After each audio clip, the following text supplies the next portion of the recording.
So we had an intention going into this one, and that intention was to watch, I think it was released in America as Samurai X Trust and Betrayal. That's what we were looking for. That's what we were looking for. I don't know where it is. And normally, support the official release in the fucking Team 4-star voice.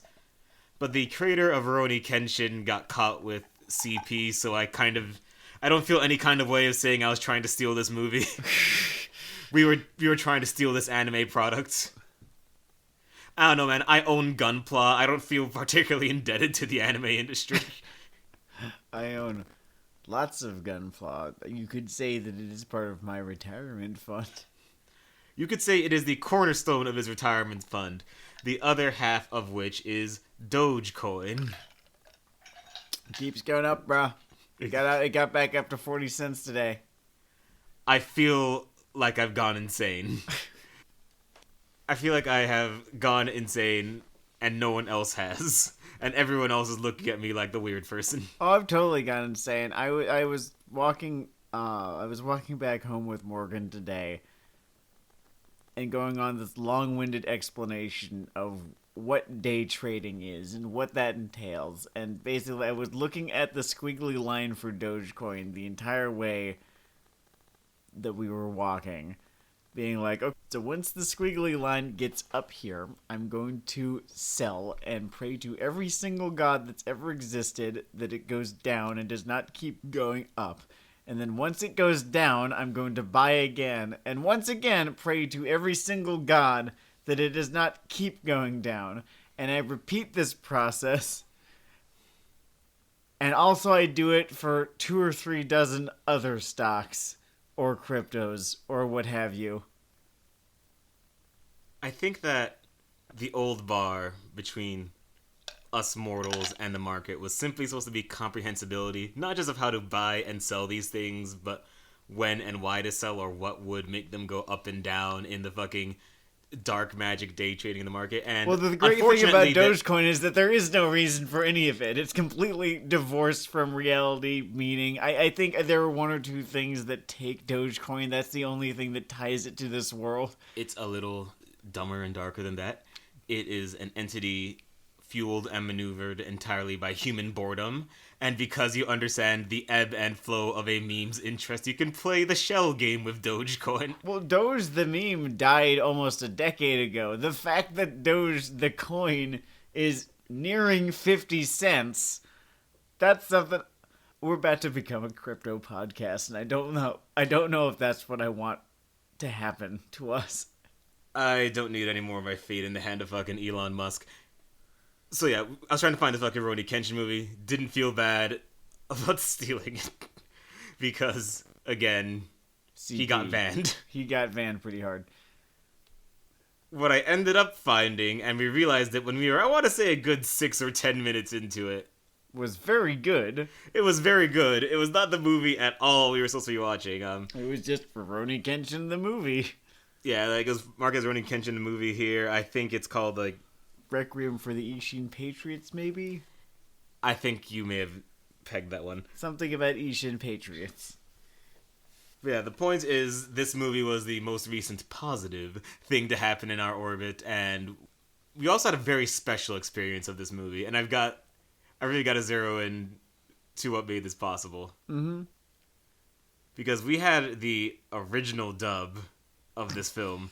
They may have redone it since then, simply out of human pride or wasn't that bad. desire to let your fucking I've, line. I've seen so much worse. Yeah, I've been sack-whacked too. Doesn't mean getting punched in the stomach doesn't hurt. It wasn't good, brother. It wasn't good. Well, I feel like if you get sack-whapped and then you get punched in the stomach, you're still remembering the sack-whap. Alright. When I say it was a bad dub, I don't mean that it literally censored content in the 4Kids manner. No, it just wasn't the best delivered. Just wasn't the best delivered. And that made it very amusing because Rurouni Kenshin at its best is, it's these high dramas of this historical backdrop and these finely tuned martial arts moves, and you have people delivering climactic dialogue with this flat affectation while screaming about a dragon. Yeah. And there was little enough of that in this, which I was thankful for.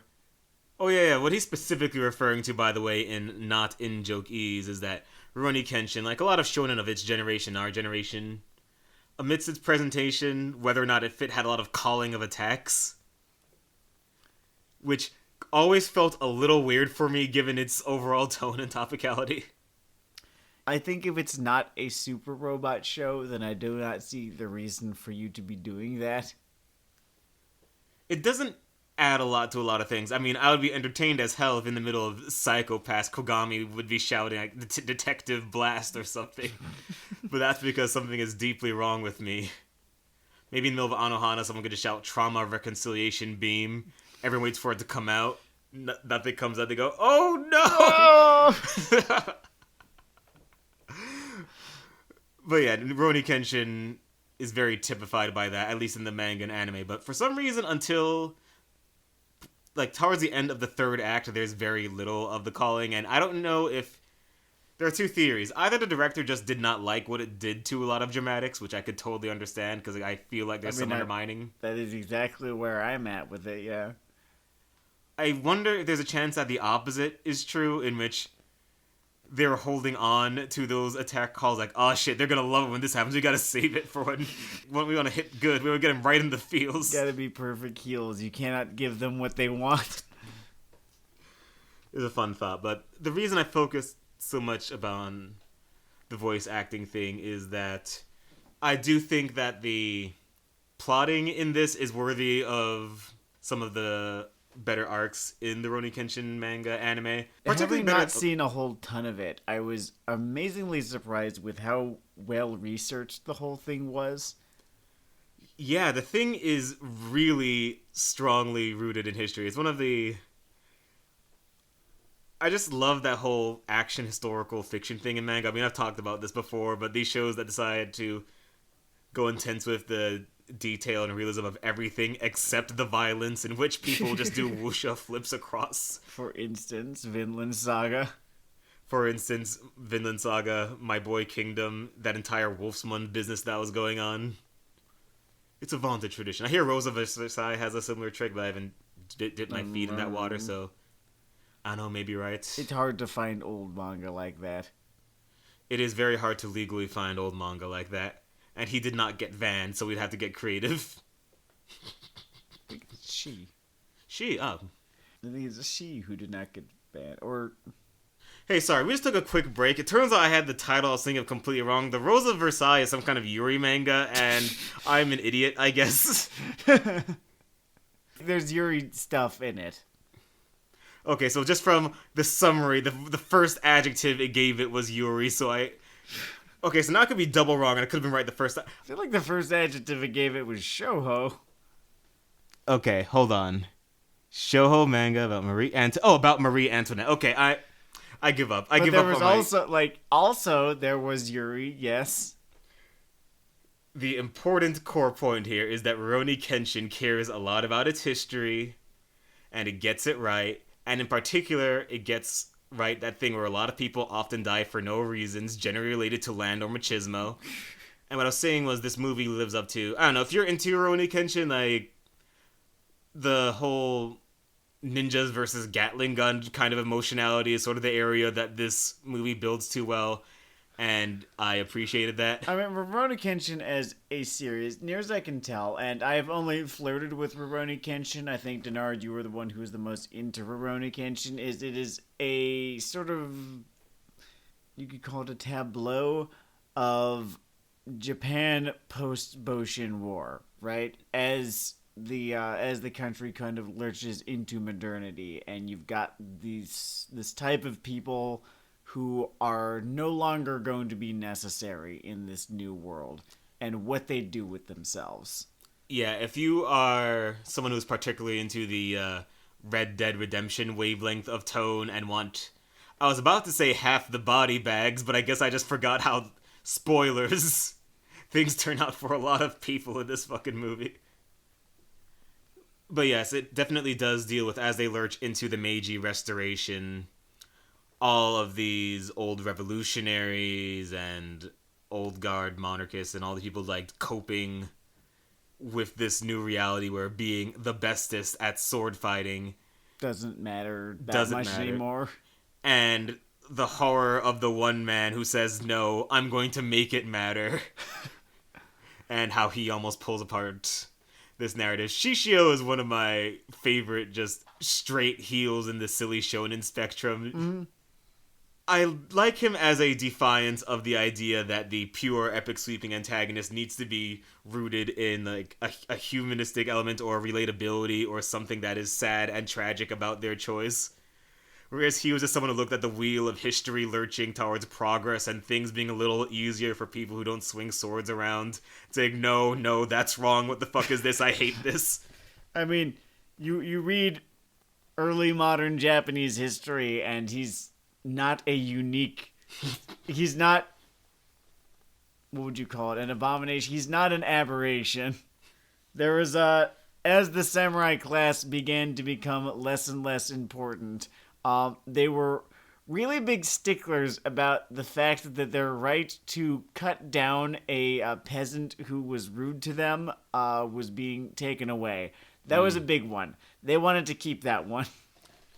They really just enjoyed playing amateur butcher shop in the streets. Or I guess by the end of their career, professional butcher shop, like really just getting those nice cuts. As I remember from learning about this in college, you had a couple of different classes of samurai. You had the sort of higher level samurai and the lower level samurai. The lower level samurai were at that point in time more bureaucrats than anything else.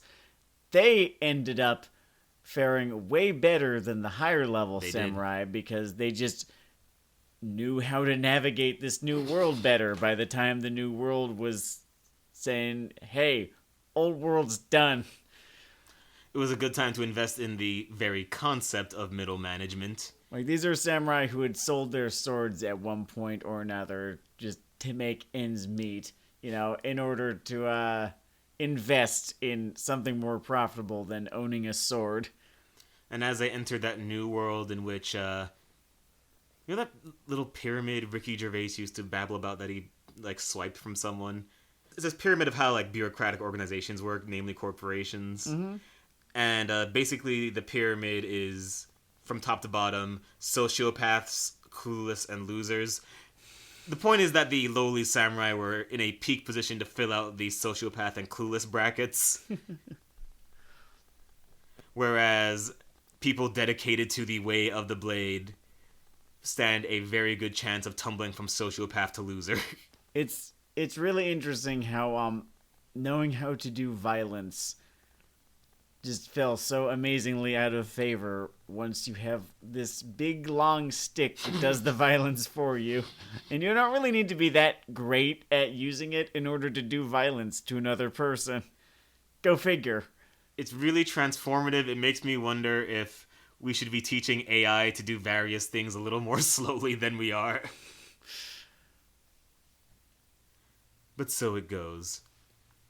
I guess I should zero in on this movie's specific situation, since sometimes people like their little plot summaries in their reviews. I don't know. Sure. I mean, I like this episode as an excuse to talk about, oh god, what is it called? Not Senkoku. The period of Japanese history, during and after the Meiji Restoration.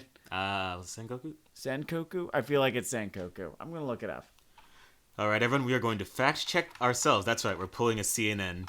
Hear the clickety-clack of the mechanical keyboard. That's how you know it's real. Shukokai? Nope, that's a type of karate right there. Oh, I'm keeping that. Definitely not what I was looking for. I just searched the restoration. Yeah. Bakamatsu. Bakamatsu, damn Bakamatsu. it. And that word is all over Rurouni Kenshin. I can't believe it didn't jump into me. Yeah, they keep fucking talking about the Bakamatsu. To be fair, the voice actors on this dub pronounce it everything from Bakumatsu to Bokamutsu, so it's really... They call it the Meiji. It's the Meiji forces. A wonderful bad dub. The Emperor Meiji. I would say it cycles back to those pre-fucking Jackie Chan dubs. I was thinking about Sakoku, which was their whole thing where the Dutch can trade at this port right here and all the rest of you can fuck right off. Great. Like a lot of Rurouni Kenshin plots, it opens with a flashback of him just killing people in the part of his life when he thought that was sweet.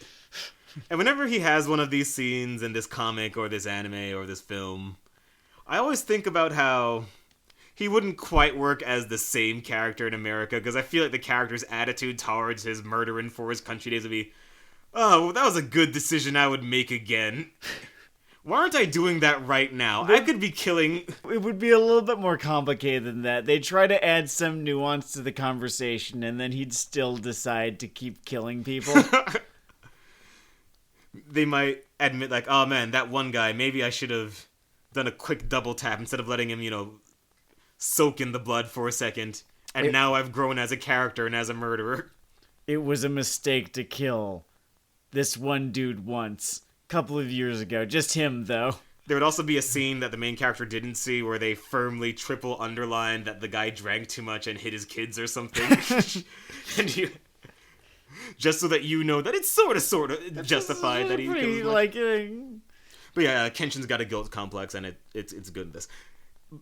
We see him kill I forget whether it's a spiritual or literal brother. It scarcely matters. Spiritual, I think. Spiritual brother of the man who will be our nuanced principal antagonist. Such a great antagonist for like a anime film antagonist, and usually when you've got an anime film of a long running series, right? They tend never to really pull out the stops, so to speak. So to speak, yeah. It's like, remember the dude from the Hero Academia movie who barely fucking spoke? I was actually thinking about him. His name was a number, right? It was like 8 or 9 or some shit. 8 or 9 or something like that. And single digit. We'll call him single digit. It's very lucky for him that I even remember his goddamn name, because he wasn't interesting at all. He was an ambulatory version of All For One. With, I don't know, a nicer suit. No. All For One's got a pretty good tailor. With hair. With hair and a whole... a Metal Gear Solid suit. I was actually thinking about that guy in relation to this guy in this movie. Mm-hmm. And believe it or not, I think there is actually kind of a DNA thread between them and just on how action anime villains tend to work. Mm-hmm. Because you're going to tend to try to go for a villain, for good or ill, that can quickly, staple gun a lot of the themes of your work together. Sure. And they both are, one clumsily and one in a just better execution, sort of just staple gunning a lot of the themes that run through other villains in the longer work proper. Sure. Like, this guy is a displaced military man. He's a reactionary. He's someone who's had this personal exchange with Kenshin in the past. He has a deep sense of honor and finds himself just on the wrong side of a philosophical debate about what is best for Japan. Yeah. He very relatably chafes with both the rampant corruption about him and just sort of a lot of British people doing handstand walks on their carpet. Just prodding around the nation like, oh, what's all this here? Can I have it? I can have it. I'm taking it. You do feel deeply sympathetic for his plight when, taking into consideration the context of just how light Japan got off relative to just so many other places. Though it's not for me to really judge that Japan did or did not get off light, but let's talk about the British Raj here for a sec. Let's talk about the British Raj, where their version of Rurouni Kenshin is very short because he gets shot and then the credits roll. That was called the Sepoy Rebellion, folks. It ended with blood. It's not called the Sepoy Revolution. Whole ton of it. Yeah, no, kind of stopped a rebellion. Boxer Revolt. Not Revolution, the Boxer Revolt.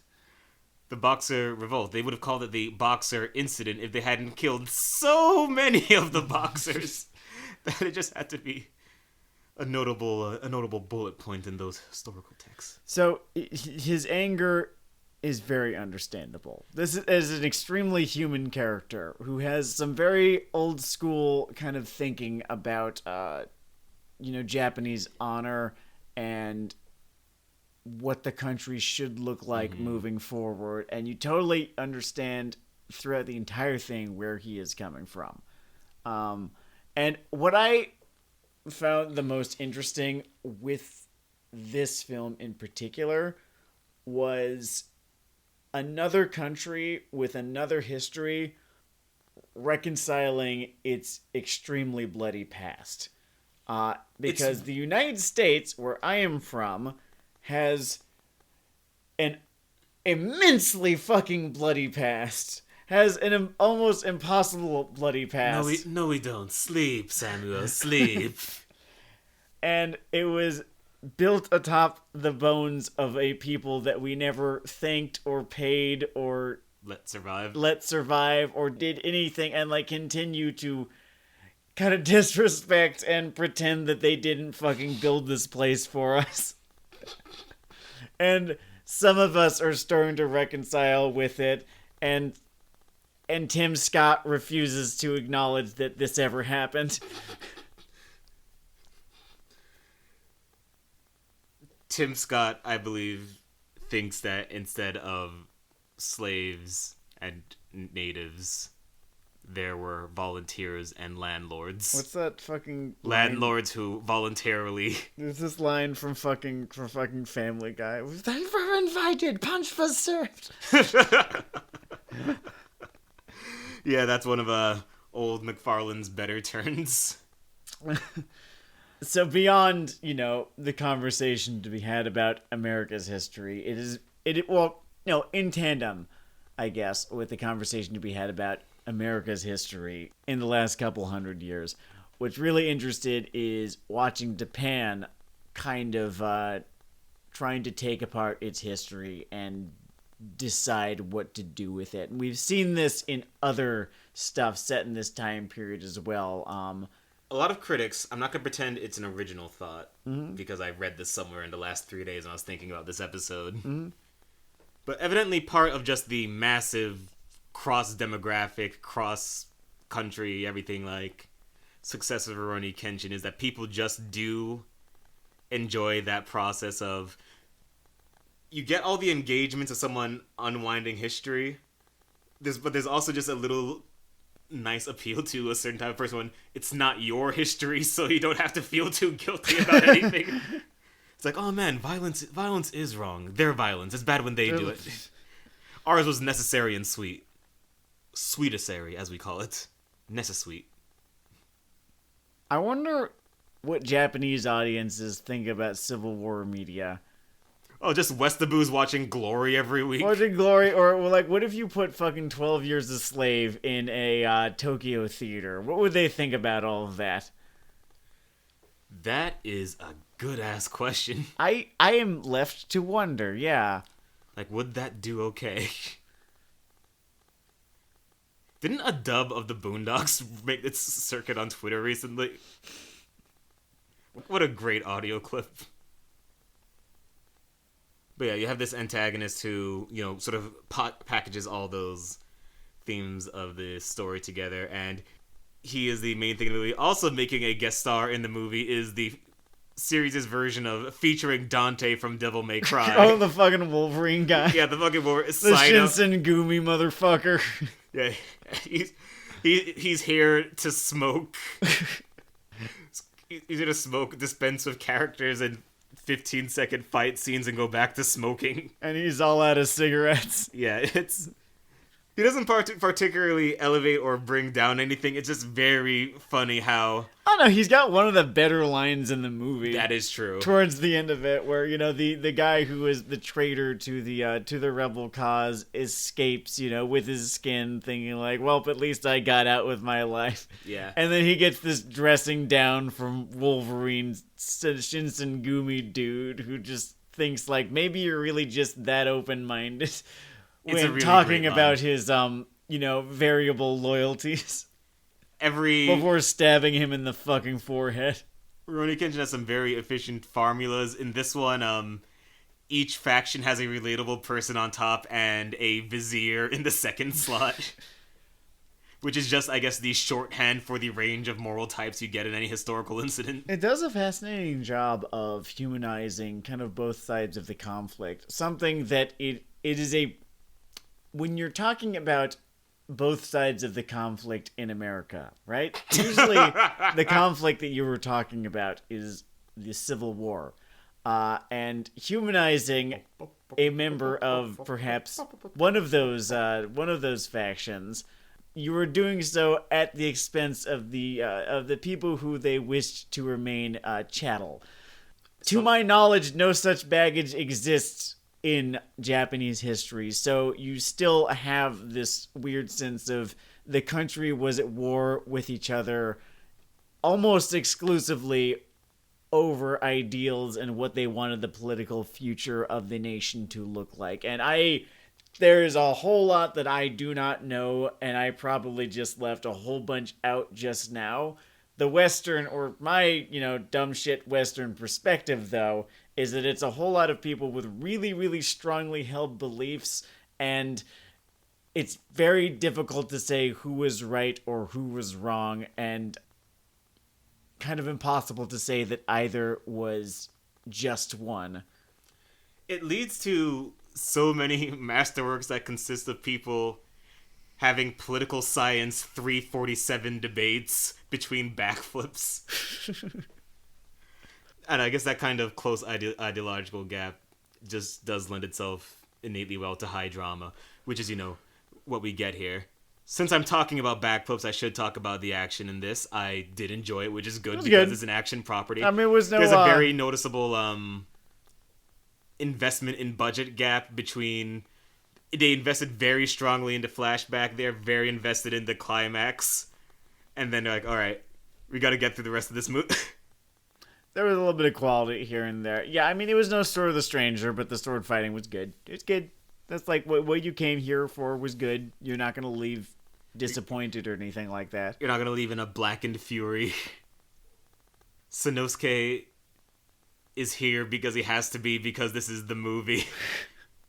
They don't necessarily have much for this guy to do. For those of you who are not familiar with Rurouni Kenshin, he is... the big shirtless guy? Yeah, he's a big shirtless guy. He's an early antagonist turned sidekick.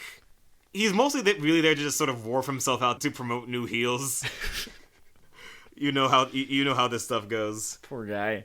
But people, I don't know, the fans enjoy him a lot, so, he's got to be in the movie. Someone who gets to do a lot more in the movie, at least in terms of heft of plot-wise, is Yahiko.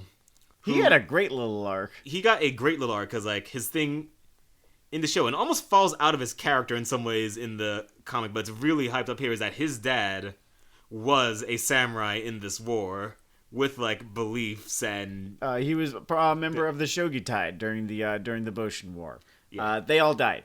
To a man. Bad. I believe the Shogi fought for the shogun, who lost the Boshin War against the Meiji forces. And this movie just does a wonderful context thing with this kid, where... I really hope I'm right about that, by the way. I love being wrong about everything. Send me letters. Flame me. They do a wonderful context thing with him, where all these attributes that are his hero man traits of... he's willing to stand up for himself or other people, or be a lost causer for something, or stand for his father's honor. Mm-hmm. Just leads him to a little bit of a terrorist movement. Poquito terrorism. And it makes total fucking sense, given what you know about him and given what he's trying to embody.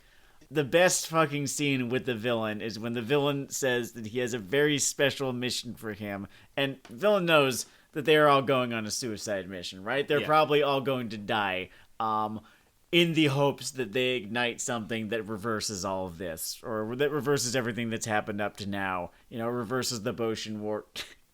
You can't do that. Reverses the Boshin War, brings, the shogun back to power somehow, in some way, or at least brings politics in Japan back to how they were before the Boshin War, right? Right. So this is a suicide mission. Kid really wants to be on it, and the villain is like, I've got an extra special mission for you, and then punches him really fucking hard in the gut so that he does not go and die with the rest of them. And apologizes. And I was doing the fucking Solid Snake salute the entire goddamn time. Oh yeah, I could have... In fact, I might have very aggressively and irritatingly whistled the Metal Gear Solid music. It was so fucking gar. I should point out that okay, Shishio has a world's more charisma, right? Mm-hmm. As far as villains go. In terms of the scope of their scheme and their underlying understanding of the situation, this guy's internal acceptance that he's functionally headed on a suicide mission, like it's a true lost causer thing, achieves something that I'd never quite liked about the Shishio thing, which is for how cool he was, and I get the plan, and shonen logic, whatever. In a series that is realistic in so many other places, I have to sit down here and listen to Fire Sword Man say, "I'm going to bring down the Meiji government, and then this will be my world." And I'm there saying, "Nigga, what the fuck are you talking about? This isn't going to fucking work. It doesn't matter whether or not you get fucking thwacked in the face by Kenshin Himura.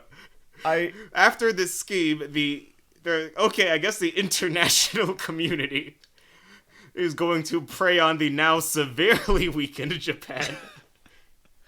I do like how Rurouni Kenshin acknowledges that a guy with a sword is, at the end of the day, just a guy with a sword. Can he take any single other opponent? Yeah, he could. In, the late 1800s, does that amount for that much anymore? No, not even a little.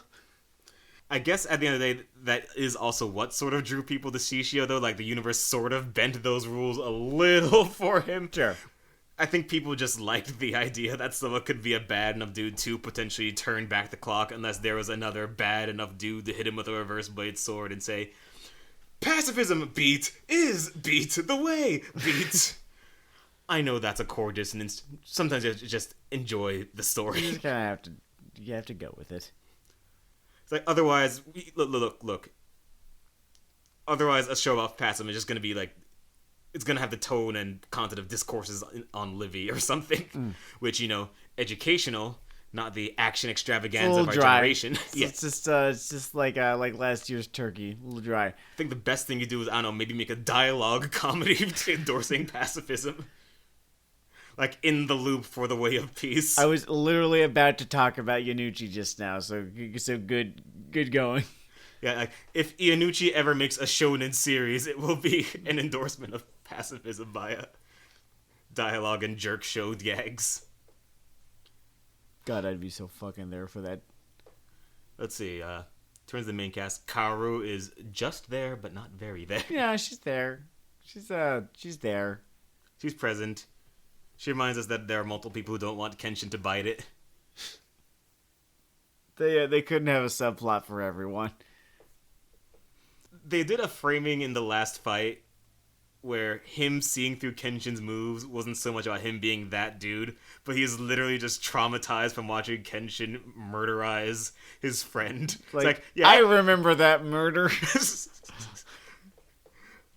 I do, in fact, remember your signature strike. You fuck. I'll fucking kill you. We talk about it a lot during therapy. One thing I like, and again, this is just such fucking catnip for Sam, was like one of their last conversations together was him being like, "Look, no, I'm not upset at you for killing my friend. You were fighting for what you believed in, and I was fighting for what I believed in. But if you thought harder, you would see that I'm right. Please listen to me." That was so fucking good. Yeah, this has a lot going on for something that would run between Dragon Ball knockoffs. I'm just thinking about how disappointed I was with that second Hiraka movie and how they kind of like pissed out a villain. And the side NPC character was yet another kid that doesn't like heroes, which just must be Horikoshi's favorite fucking... It must be how he fucking gets his rocks off. It's just... it's like, and then I'm gonna write a kid who doesn't like heroes. Then his editor comes in and say, "Did you just drop some of that splooge on the floor? That's valuable splooge. That's Sonen Jump splooge. Someone get a fucking vial." Like, and he sort of scrape that up and dump it on some reels. And that's how you get the second movie. There's like 5 fucking kids like that now in Hiraka. Yeah. I'm 12 and I don't like heroes.